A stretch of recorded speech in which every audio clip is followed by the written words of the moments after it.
So maybe you can just let me know in the chat if you have interacted with ALX before, or if you have been a student at ALX before. But recently as well, we have launched ALX Enterprise, which is for companies and to help companies build, capability for their team members. For quite some time, we've been hearing, like employers telling us, we have some of your talent, or some of your talent has taken up your programs. So can you now do something for us as an organization? And that is where ALX Enterprise was born. I see Carol saying former ALX VA student 2024.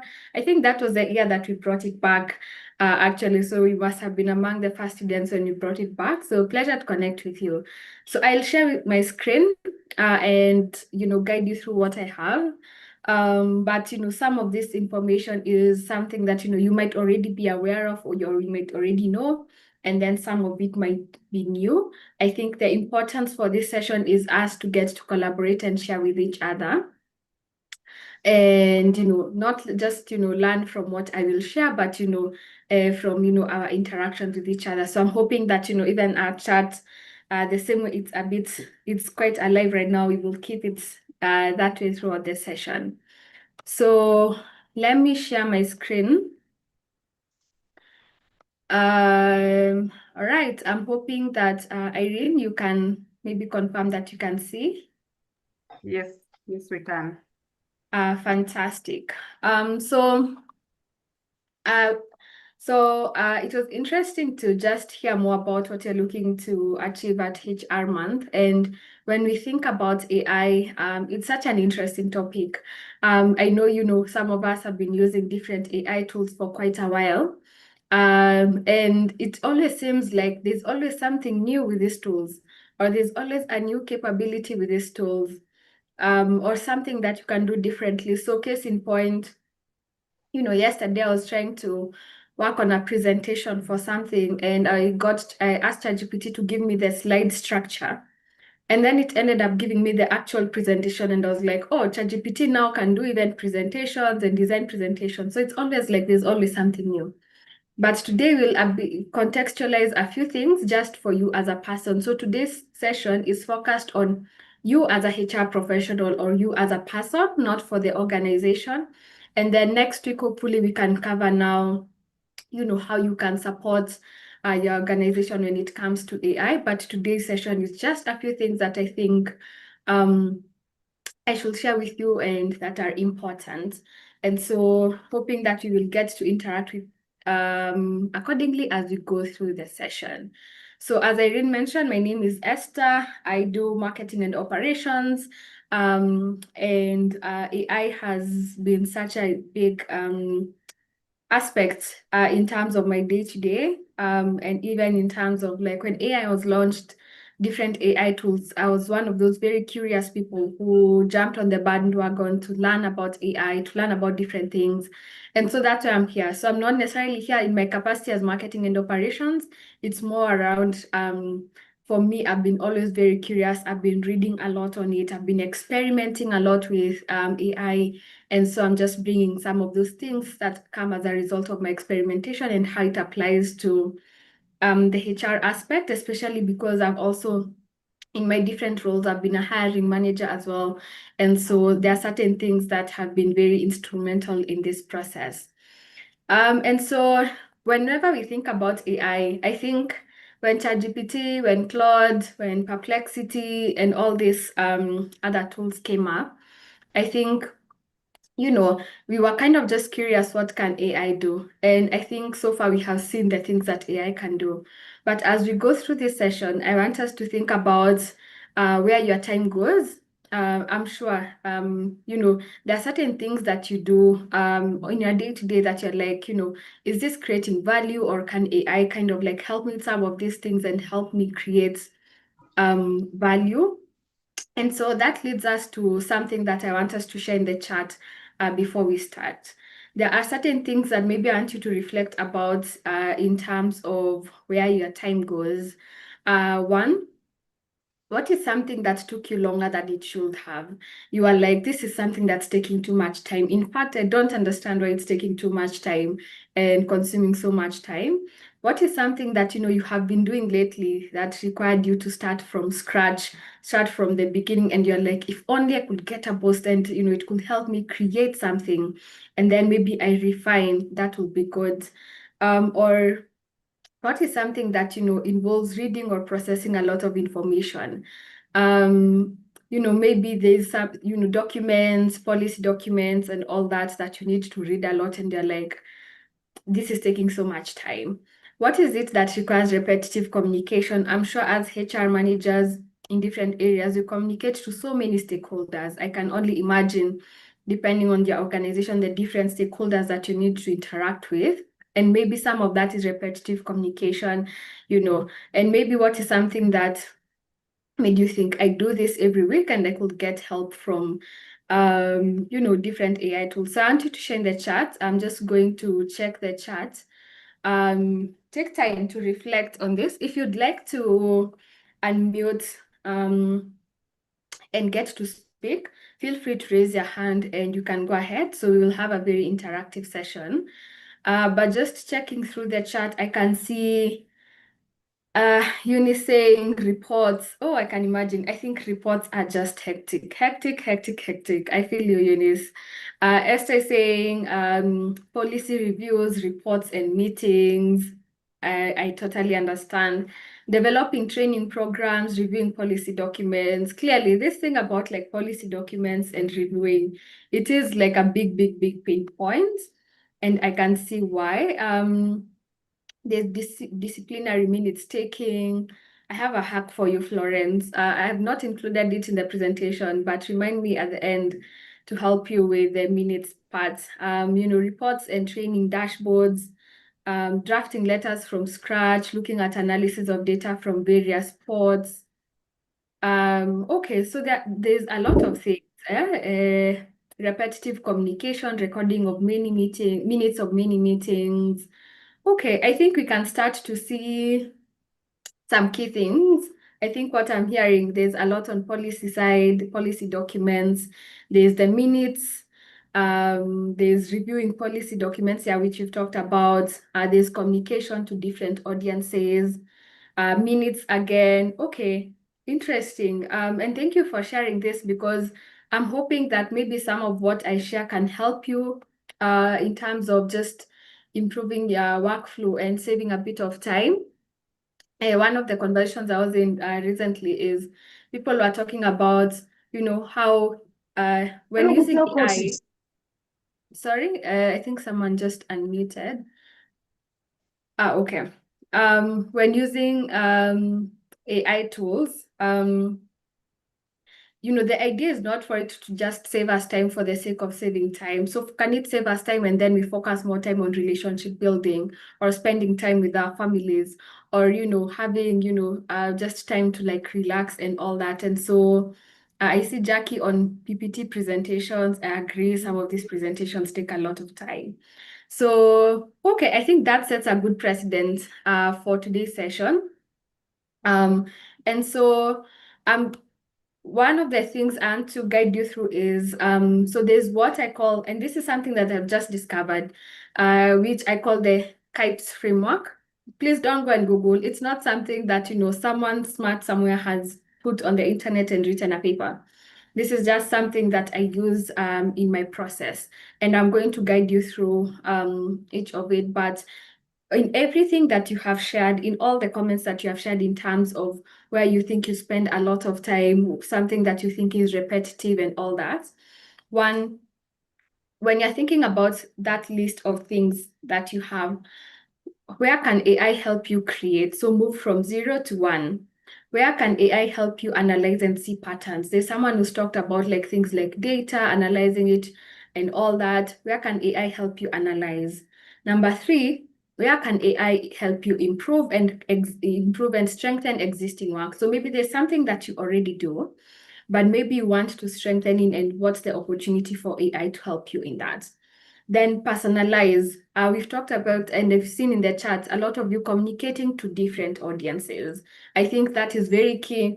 I think for all of us in our different roles, we are always communicating to different stakeholders, whether it's, C-suite or VPs or directors or employees or heads of department and all that. So it is very important to personalize and then summarize. Where can AI help me reduce to what matters? And that's where maybe we are going to highlight some of the things around, policy documents. But the key thing here that I'm trying to look at is in all these things, it's important to kind of reframe and see this is my workload, this is what I'm doing, and then this is where AI can help me, rather than just going to an AI tool, let's say ChatGPT or Claude, and be like, this is what I need you to do and all that. Like really analyzing what can AI help me improve.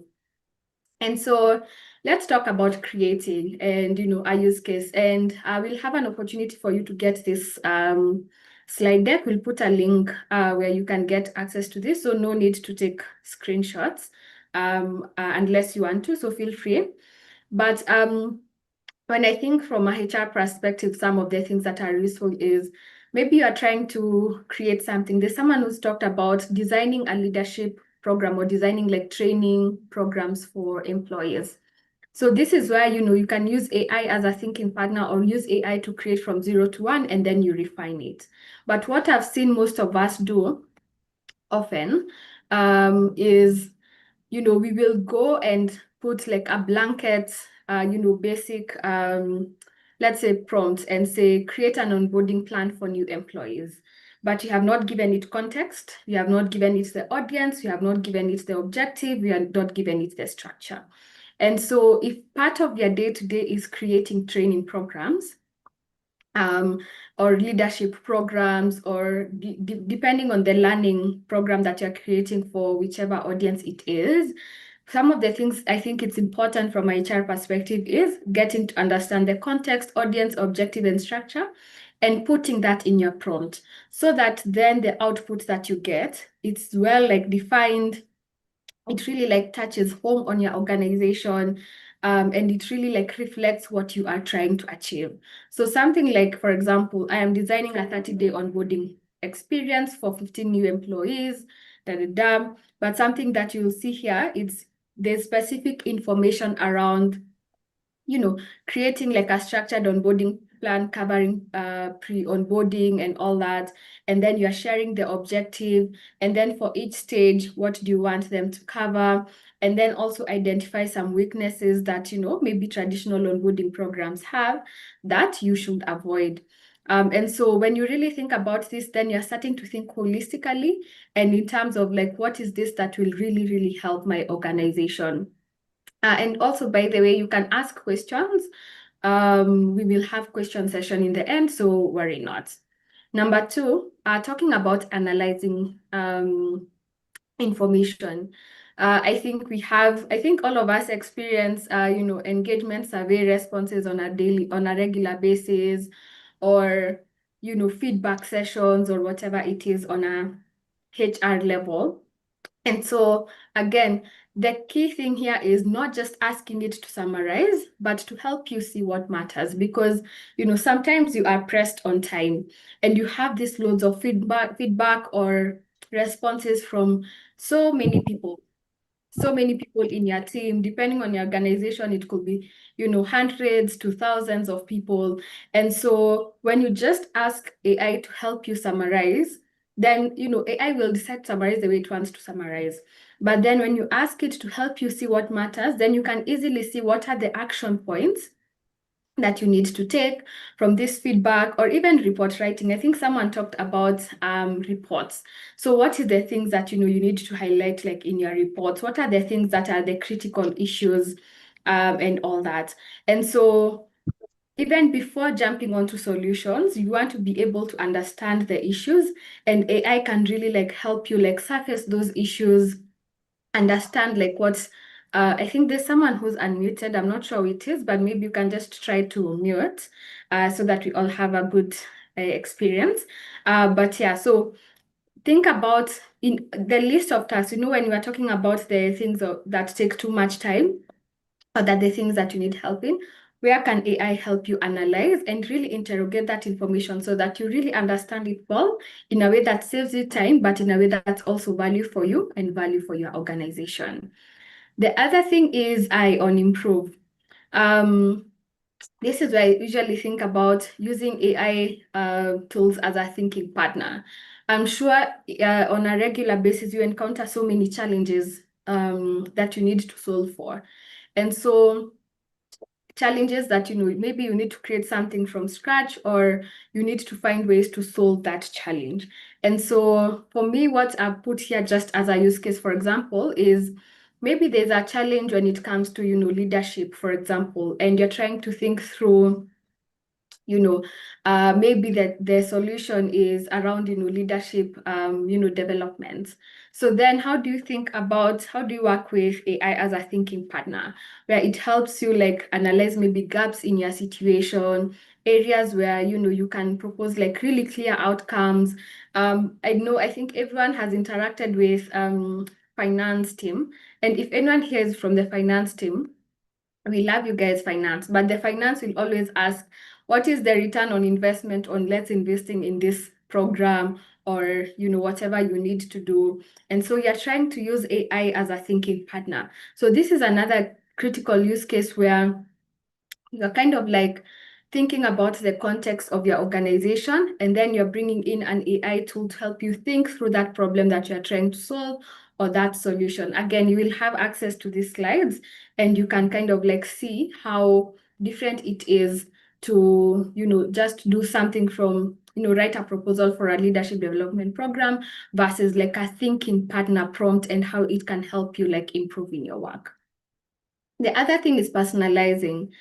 We've talked a lot about, I think someone has shared severally, I think different people have shared around communication and communicating to different stakeholders. And so when you think about it, the communication that you're sending, it can never be a one size fits all. In fact, if you send a one size fits all message, there are people who will understand it. There are people who will be like, maybe this was not meant for me, or maybe you needed different people to understand different things. So case in point, maybe you are communicating something new in the organization that needs to be done. Normal, any employee will be like, is this going to create like pressure for me or create like extra work? There are people who just see new things and then, it's like rolling your eyes, kaunaniongezea kazi and all that. But depending on how you communicate, you could communicate accordingly in a way that shows the value for them. And then maybe managers, they're thinking, hey, will this add more admin work for me? Kazi yangu tu ni admin. Then maybe there's a way you can, rephrase your communication so that maybe they understand how it's supportive for them and their team. And then senior leaders are just thinking about the business value, the return on investment on whatever initiative it is or whatever you're trying to communicate. So then you could have the same initiative or the same communication or something that you're trying to implement, and you're trying to communicate to all these three different people, but then writing from scratch and trying to personalize for these different people, sometimes it's just either takes you time or takes you like a lot of effort and all that and review process. And then this is where you can now bring in different like AI tools to help you think through, this is one message, but how do I customize it and be able to like give it a bit more context so that the output is very good in terms of sending to these different people. Each of these people, when they're receiving this message, they understand straightforward what it means for them. And so I've included a prompt here that can help you think through that, and all this you can customize. But for example, an employee, you might be curious in this initiative, maybe you already know who are the guys who are likely to push back, who are the guys who are likely to embrace this, who are the guys who are likely to ask more questions around this. And so that is something that you can integrate even as you work with an AI tool, so that you're not having a back and forth, you're not having like generic responses. So that is on personalizing. And then the last one is on summary.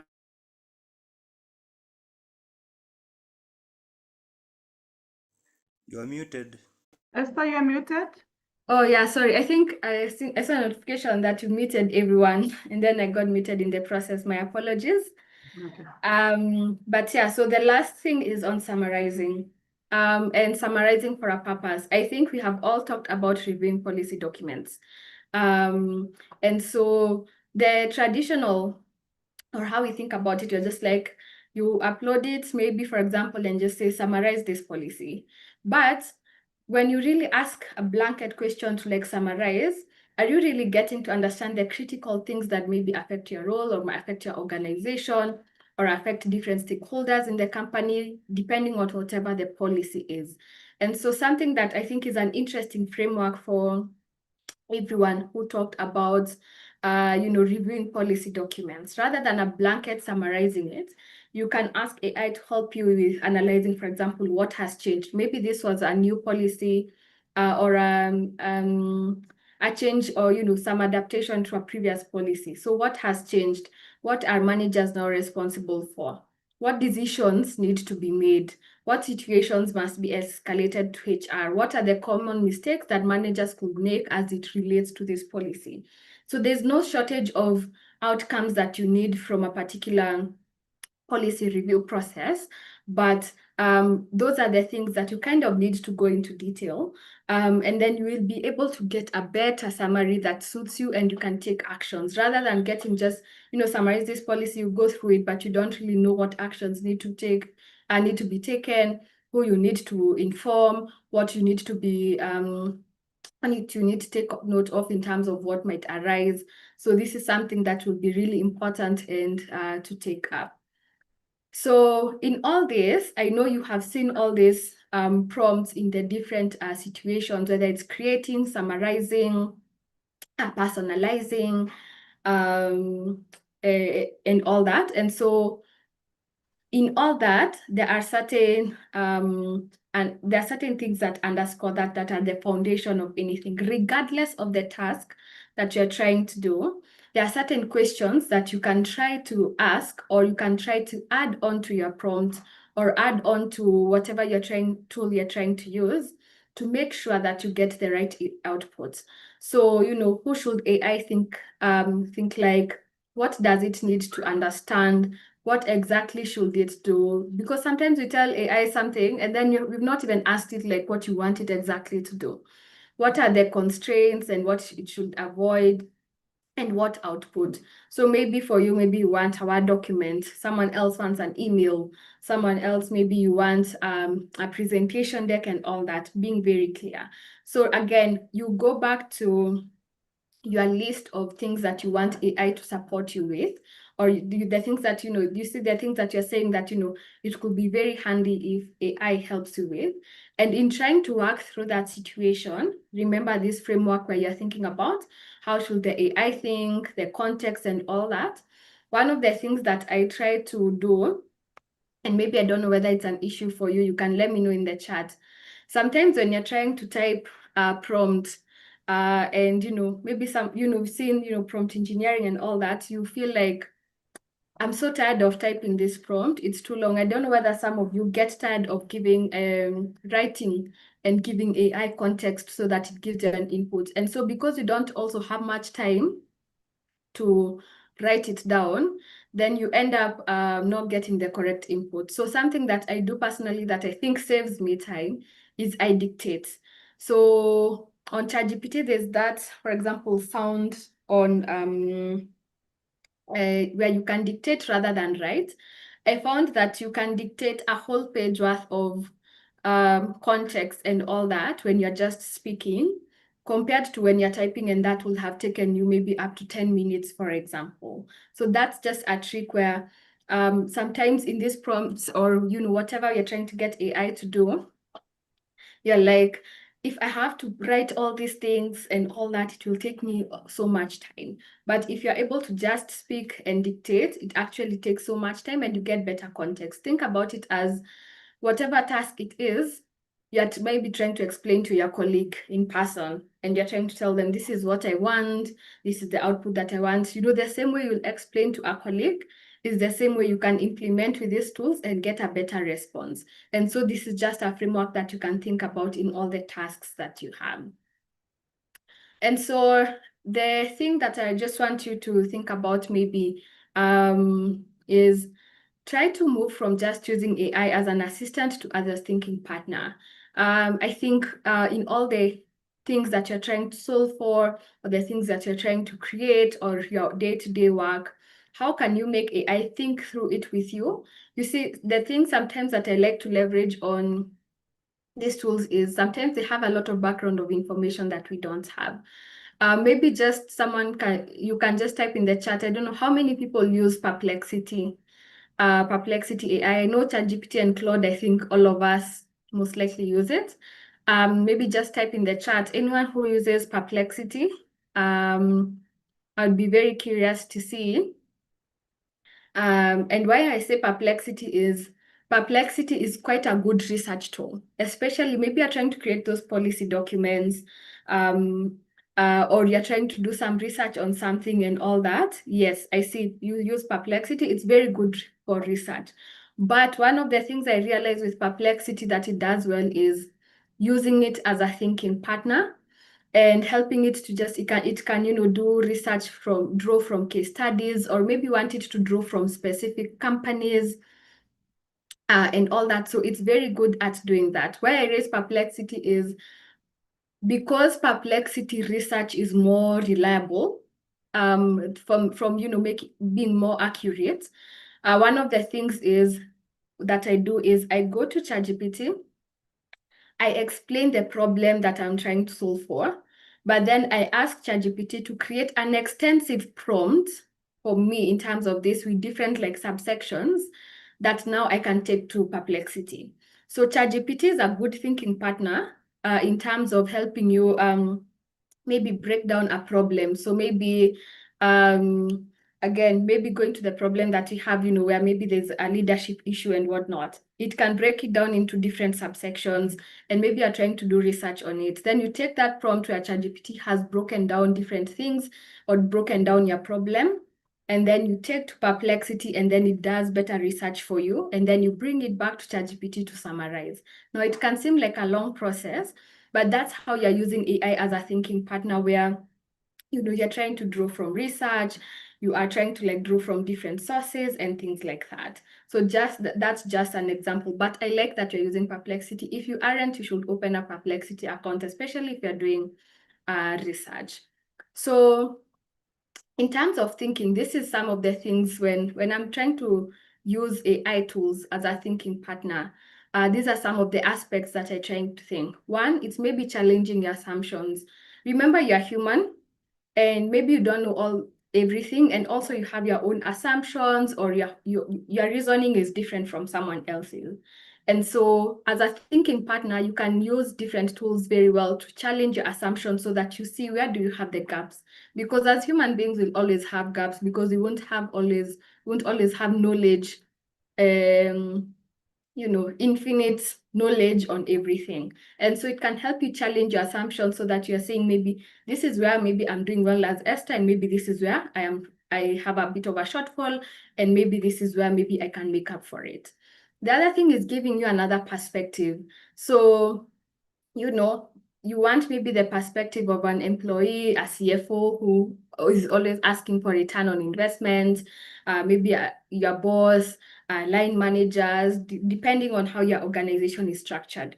And maybe there's something that you're going to present to all this, to any of these stakeholders, but you just want to get a sense of, based on this type of person or the role they hold or their personality or how they make decisions. Can you just help me give me another perspective? And then by the time you're going there, you already even have answers. What you wanna, people are asking you questions around different things or trying to give you these opinions and whatnot, and you are already well prepared. And so AI tools are really good in that. Number 3, I think, is find what I'm missing, which is almost similar to challenge your assumptions, but again, we don't know all knowledge, but let's say there are certain things that maybe you are missing from a situation, or maybe you're not really thinking through in a particular situation. And considering that in the age that we are in, all of us are very busy and all that, sometimes it's very hard to have just be able to like sit and like think as a person, and you're like, what am I missing? And you're just thinking alone. But you know, if you're pressed for time and you want to see maybe what am I missing in this situation or in this document or in this strategy that I'm trying to implement and all that, it can really different tools can really help you, especially ChatGPT and Claude. You can ask it to argue against you. This thing for arguing against you, I find it extremely helpful when you know that you're going to present, and it's maybe something that may be controversial, or maybe something that people will push back, or something where just, you know, it won't just be taken, you know, just you know, like people will be like, oh, that is what you want us to do, we will do it. It is not always the case. And so in terms of preparation, you as a person, then you can use some of these tools to build an argument against you from different perspectives. You can, for example, explain to it that, you know, these are the audiences that I'm working with. I think need to mute someone. Yeah.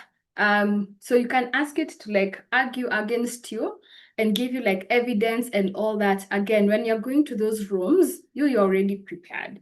And then also asking you questions. At the end of the day, I'm sure even I think for you as HR professionals, I'm sure there are a lot of people who challenge you or maybe raise questions on different perspectives. I think there's someone who needs to mute.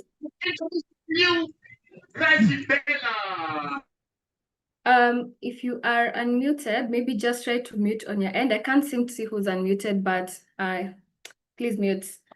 So you can use it to, you know, come up with questions. So let's say you're, you know, presenting to the C-suite and you are anticipating certain questions, or you are going to, you know, that different, you know, heads of departments, and you know, you want to anticipate some of these things or make sure that you have them covered. Or even just, you know, you're trying to, you know, create a strategy, but you're not sure, you know, what are some of the things that, you know, are really crucial. Those are the things that, you know, you can integrate it. And so in terms of thinking, whenever you implement some of these things, especially these 5 key areas, you find that your output is better, you are better prepared in the rooms that you need to be in, you have all the information ready at hand, the strategies that you're trying to implement are, you know, very sound, and, you know, look like, you know, they've been researched and well thought through. And so, which is really important. And again, it saves you time because, for example, if it's like questions that you anticipate and you already go to that room having known what they might ask, then it saves you time because you're able to answer. There's no now, you know, maybe we will get back to you and all that, you know, later. So it's also a great way to like save you that that feedback loop, especially sometimes if you don't have all the information at hand. And so we are almost at the end for questions, but based on just what we have gone through, again, in terms of, we started at, you know, you choosing like tasks that, you know, either recurring tasks or repetitive or take you a long time. So in terms of building like your AI workflow or the areas that AI can help you with, I want you just, you know, after this call, take time to just write down at least in terms of the things that you think are critical, and then split the work into smaller steps. And, you know, even some of these tools can already help you split that into smaller tasks, and then use the framework that you've created. You can say, this is something that AI can help me create, or this other task, it can help me analyze. On this other task, it can help me personalize and all that. And then very, very important, and I think I've seen someone talking about sensitive data, which I'll just highlight in a bit. But remember, while all these tools are very good and, you know, have come to help us, it's very important to always know where is human judgment needed. So in your list of tools, list of things that you need support from AI tools, you can just mark them and see these areas need human judgment or need validation or need accountability, so that you're making sure that, you know, because you're dealing with people and it's very sensitive, the output is very well suited for them, and you've crossed your dots. And then now save whatever like prompts that you use or review checklists or inputs and whatnot. You know, you can always have a bank somewhere or a Word document where you always save these things, so that you don't have to start all over again with the same prompts, or with the same input all over again, or giving context to the tool all over again. You already have that somewhere. So this is how I would encourage you to go about like building your AI process. So this is just an example. For example, that I was just putting around employee engagement reporting, and maybe there are different tasks within employee engagement reporting that you need to do. So for some of those tasks like identifying things and contradictions, it could help you analyze. If it's drafting insight statements, creating. It's maybe pressure test like recommendations. So maybe you have your own recommendations, but you kind of want to see whether it makes sense, and you use AI tools as a thinking partner, then it can help you improve. Maybe you're preparing a leadership brief in terms of employee engagement. And so for them, maybe they need that summarized report. So this is kind of like how you can think about like the different tasks that you have. And then just have a document somewhere that you always have the same inputs and context and all that you can always reuse. And so someone asked about there's something around, let me just highlight around bias, for example, and responsible AI use. I thought this will be important to highlight as we end, because when working with people, it's very sensitive information, whether it's sensitive information for people or for organizations. And so before you add context to AI tools or you give it any information, there are certain questions that I thought it would be important to ask. So one, for example, am I sharing confidential or sensitive information? If you are, maybe then even before you do that prompt or put that input, make sure that remove, or you can anonymize it as well. If you're able to anonymize it, it's also good as well. What assumptions might AI or I be making? So AI, remember, has been trained on certain types of data, and mostly it's from you'll find like it's the context European or from the American market. So it's important to always just interrogate any assumptions so that you see whether it fits your context and whether they are correct. But also you as a person, you could be making certain assumptions just based on our own biases, because we are human beings, again, with different backgrounds, education, and all that. And so even in working with AI, don't forget that AI can make its own assumptions, and you yourself, you can also make your own assumptions.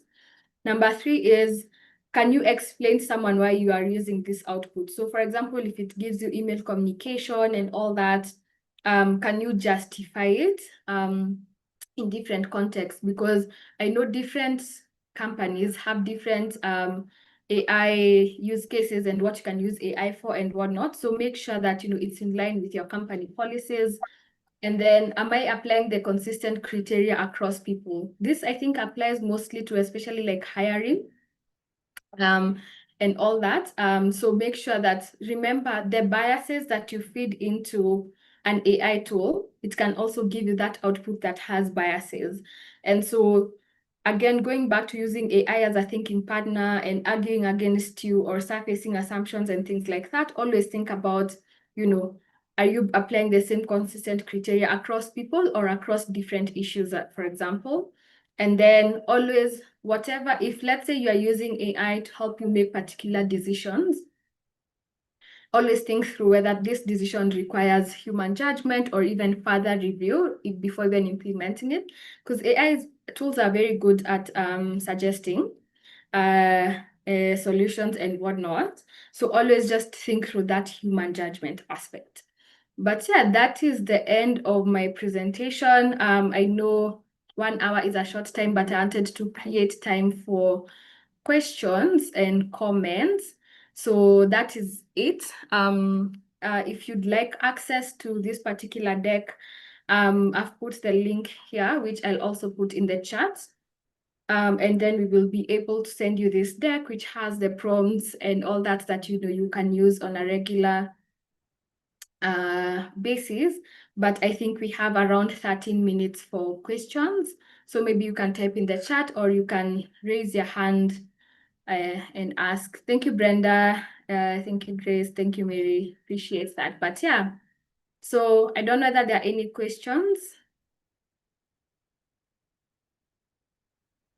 I can't seem to see if if you raise your hand, I think you'll just have to unmute yourself because I can't see the unmute button. Thank you. Thank you, Esther. You can see the feedback that you're receiving. Wonderful, wonderful presentation. And like you've said, please put your questions in the chat. I can see most of you are posting your name and your membership number, but we have shared link where you need to register for award of CPD points. If you have been observing, issues around compliance have become quite strict. We have a deadline for 31st of July. I know I'm digressing, so please check the chat and make sure that you register on the group there. Esther, we have some questions. How would you ensure ethical AI? We have feedback, great presentation, wonderful presentation. What are some practical AI tools that HR officers can start using today? I think you can note them because they're moving so quickly, then you can respond. Okay. Thank you, Purity Canairo from ALF. She has shared the link. So if you want the presentation, please follow the link that has been shared by Purity Canairo. IHRM will not have it. So please follow that link. Can I use AI to formulate HR policies? That's another question. Such insightful, especially on the areas of biases. Thank you so much, Rose. Thank you, registered yesterday. The registration yesterday was for attendance. And we have people who register to attend and assume that we use that to award CPD points. We award CPD points based on participation live on the Zoom call. So please, the registration yesterday had more than 650 people. We are almost 500 on this call. So we have 150 who are not on the call. So please, it will take you less than a minute. Just get into the link and register so that you get your CPD points. And also look at Purity Canairo's link. Purity, you can share it again so that they can get that. You mentioned AI, the use of Perplexity AI as one of the best AI to use for research. How does it compare to cloud AI? Okay. Maybe I can answer some of those questions. Please proceed. Okay.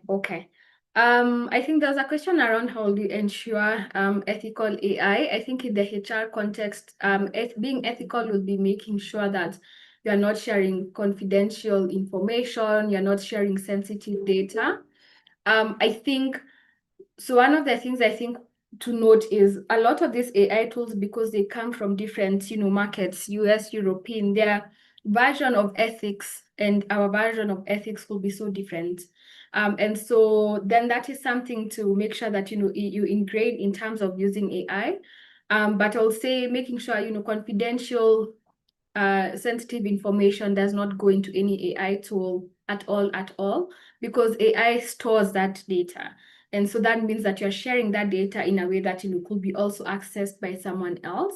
So I think ethics here will be you as a person or you who's the user, because the tools themselves, when you really interrogate how these tools have been created or the purpose of them or how they store data, and our measure of ethics, you'll see that it's very different. So I think it's for you to put like personal controls in terms of how you use it. But this is a very loaded question, so I don't think we will finish on ethical AI, but I think this is something that we can also consider as ALX in terms of covering.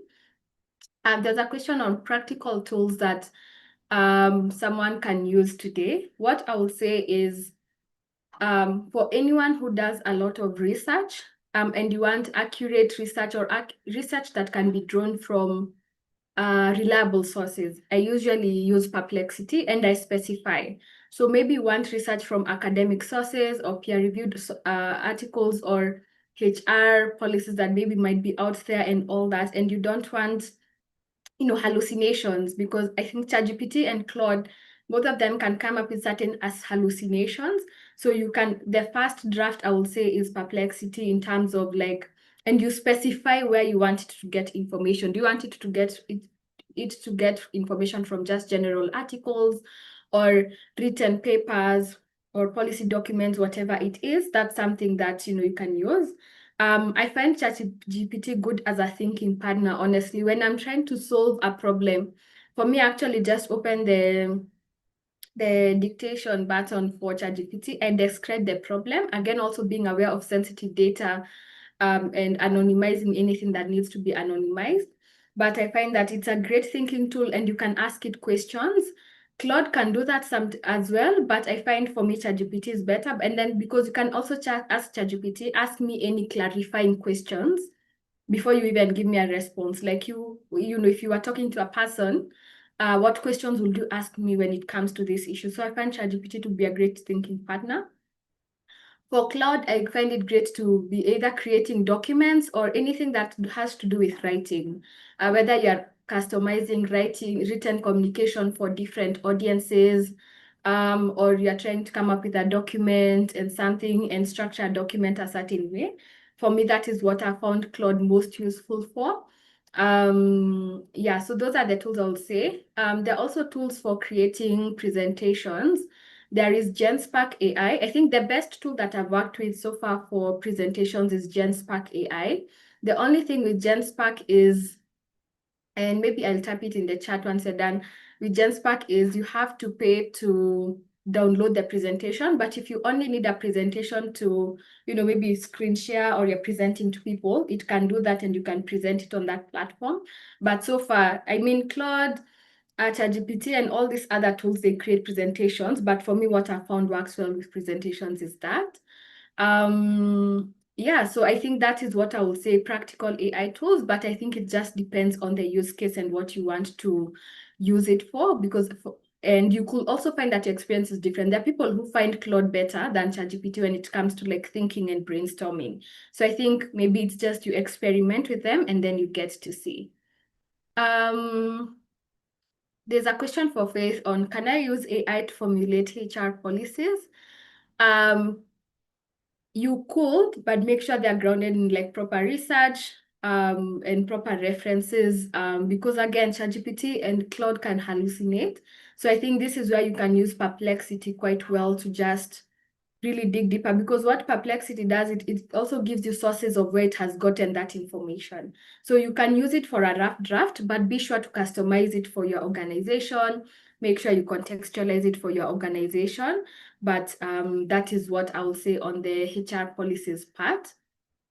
I'm just scrolling through the other questions. I think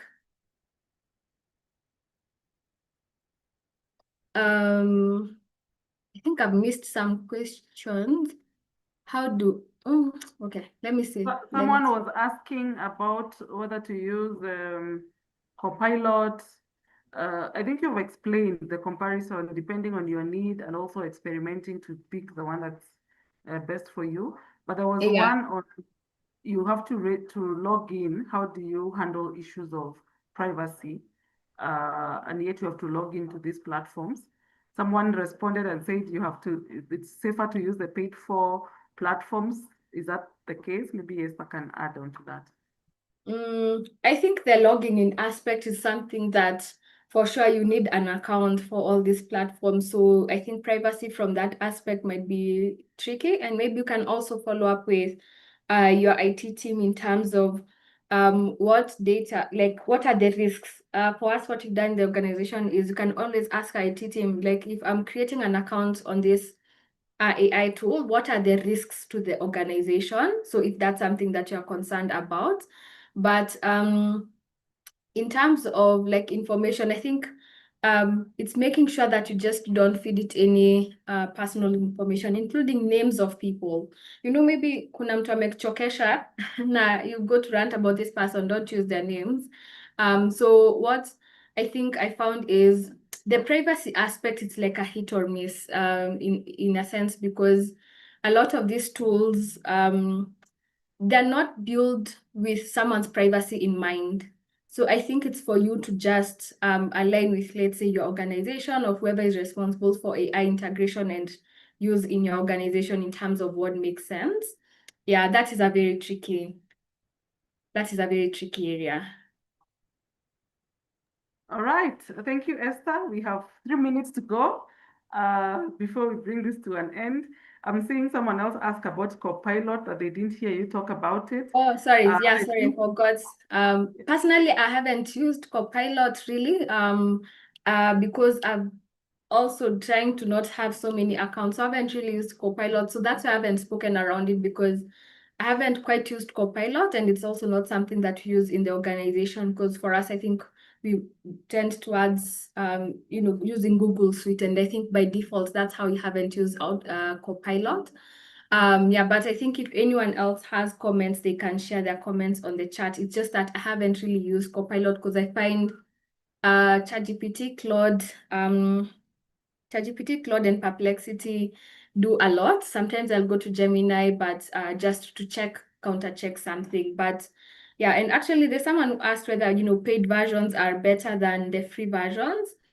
They are better because they're better in terms of output, but not in terms of privacy. The privacy issues that all these tools have, they cut across, whether you have a paid account or not.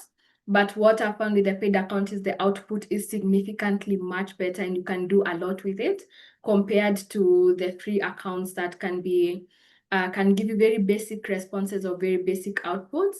I think the key thing is, because all these tools are very expensive if you have multiple tools.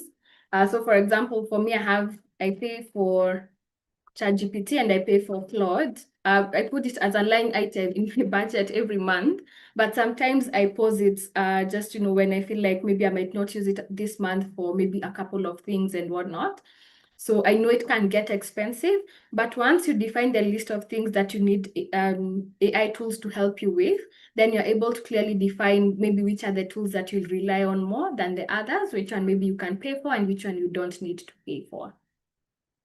All right. Thank you, Esther. Let us appreciate Esther for taking her time to walk us through. I especially appreciate how to use AI as a thinking partner. I don't know whether that's the right name you use, but that's how I understood it. Just so that it's challenging my biases and my perspectives and not just generating documents. Thank you. You can see the feedback there. We may not exhaust all the questions. We will have another session probably linked towards AI as well on Wednesday next week. So please be on the lookout for that. I've seen questions about the issues of CPD. If you're a member of IHRM, for you to be in good standing, you need to, one, renew your membership, and secondly, attain your CPD, continuous professional development points. And this is one of those, a free session during the HR month. So that's why we're insisting that you register. Even those who are on YouTube, you can use the link to register, whether you had registered earlier or not. The link we're using now is what we'll use for award of CPD points. And we're not giving a certificate for this.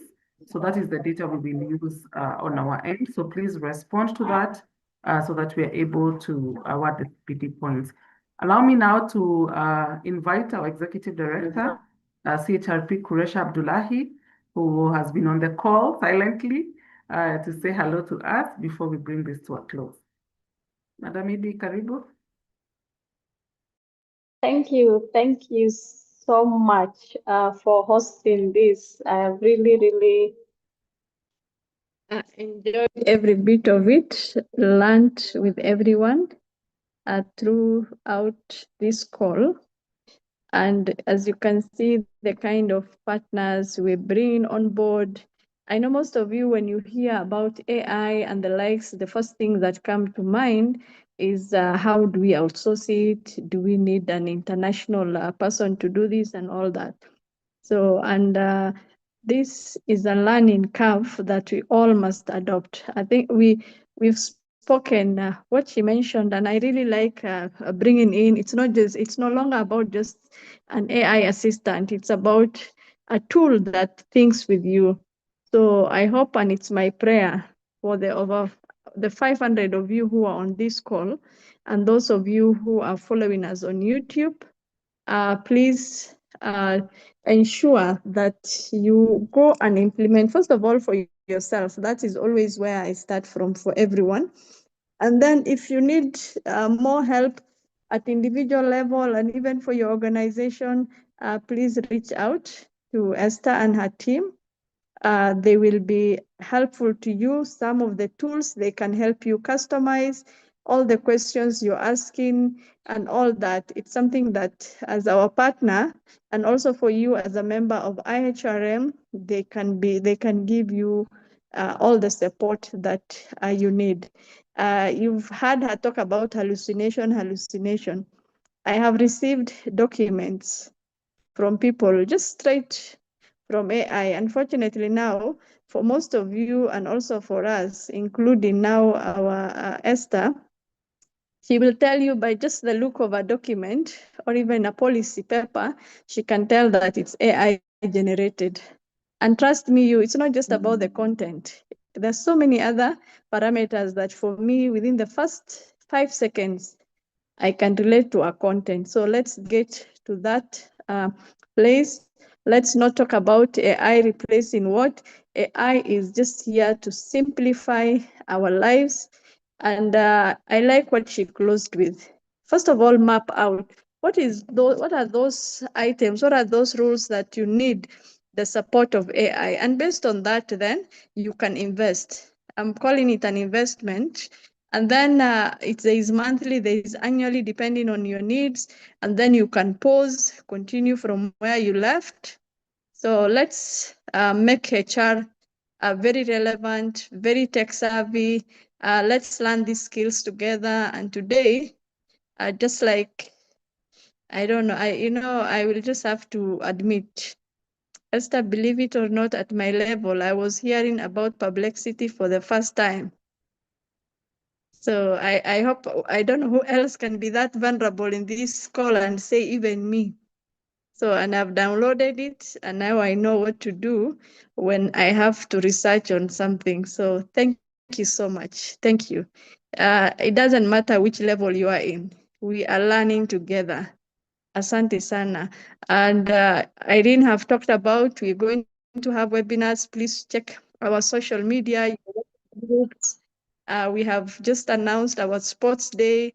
Form your teams, invite your organizations. Let's close the month in a style. Thank you so much and have a good day. Back to you, Irene. Thank you. Thank you so much, Edie, for joining the call. I am glad that we are all learning. I've also downloaded Perplexity, so that makes two of us. So Esther, learning was taking place. So thank you, ALX, for the support that you have given us. They will be with us next week on Wednesday as well, so please look out for that as we continue with the HR Month webinar series.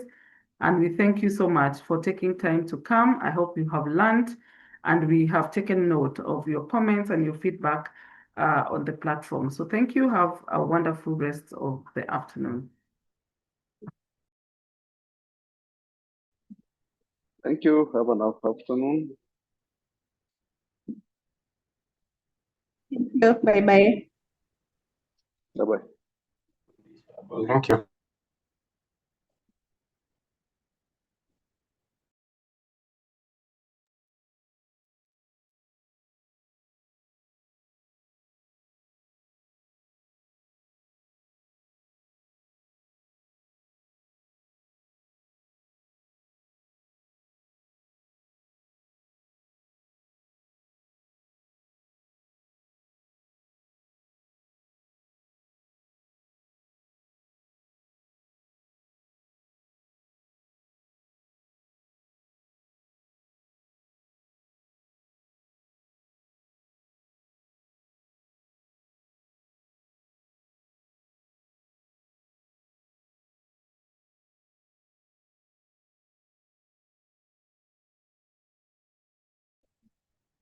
And